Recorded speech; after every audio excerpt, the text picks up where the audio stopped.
জুলাই আন্দোলন চলাকালে আহত ছাত্র জনতাকে হাসপাতালে দেখতে গিয়ে শেখ হাসিনা নির্দেশ দেয় নো ট্রিটমেন্ট নো রিলিজ। কোনো চিকিৎসা দেবেন না এবং কাউকে এখান থেকে রিলিজ করবেন না যাতে বাইরে যেতে না পারে। হাসিনার এই নির্দেশনার কথা সেখানকার রোগী এবং ডাক্তাররাই জানিয়েছেন, যার সব তথ্য প্রমাণ আছে বলে জানান আন্তর্জাতিক অপরাধ ট্রাইব্যুনালের চিফ প্রসিকিউটর তাজুল ইসলাম। শেখ হাসিনা প্রথম দিকেই পালিয়ে যাওয়ার আগে একবার হসপিটাল ভিজিটে গিয়েছিলেন এবং সেখানে গিয়ে বলেছেন নো ট্রিটমেন্ট নো রিলিজ। তিনি আরো জানান, হসপিটাল আমরা যখন পরিদর্শনে গিয়েছিলাম তখন সেখানে ভর্তি যে সমস্ত আহতরা ছিলেন তারা আমাদেরকে জানিয়েছেন শেখ হাসিনা পালিয়ে যাওয়ার আগে একবার হসপিটাল ভিজিটে গিয়েছিলেন এবং সেখানে গিয়ে তিনি এমন নির্দেশনা দিয়ে আসেন, কাউকে এখান থেকে রিলিজ করবেন না যাতে বাইরে যেতে না পারে। তাজুল ইসলাম বলেন, আমরা বারবার বলেছি যে এই জুলাই আগস্টের গণ অভ্যুত্থান চলাকালে আমাদের যে সমস্ত সন্তানেরা শহীদ হয়েছে তাদের মৃতদেহ সুরাতহাল করা হয়নি প্রশাসনের চাপে, কোনো পোস্টমর্টেম করতে দেওয়া হয়নি, পোস্টমর্টেম রিপোর্টও নেই। ইভেন যাদের গুলিবিদ্ধ অবস্থায় হাসপাতালে নেওয়া হয়েছে এবং তার মধ্যে যারা শাহাদাত বরণ করেছেন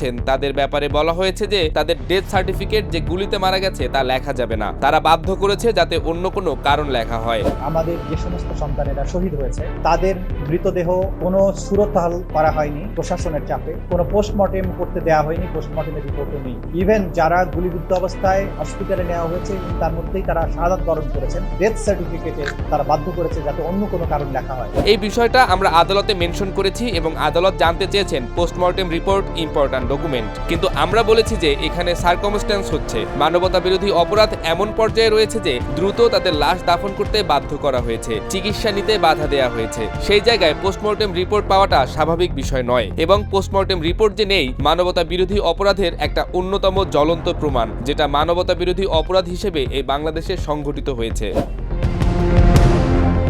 যারা গুলিতে মারা গেছেন তাদের ক্ষেত্রে অনেক জায়গায় লিখতে বাধ্য করা হয়েছে যে শ্বাসকষ্টে মারা গেছেন, জ্বরে মারা গেছেন। তারা যে আন্দোলনের শহীদ এই কথাটা বললে রাস্তায় রাস্তায় পুলিশ তার এবং তাদের পরিবারবর্গের উপর হামলা করেছে, আক্রমণ করেছে।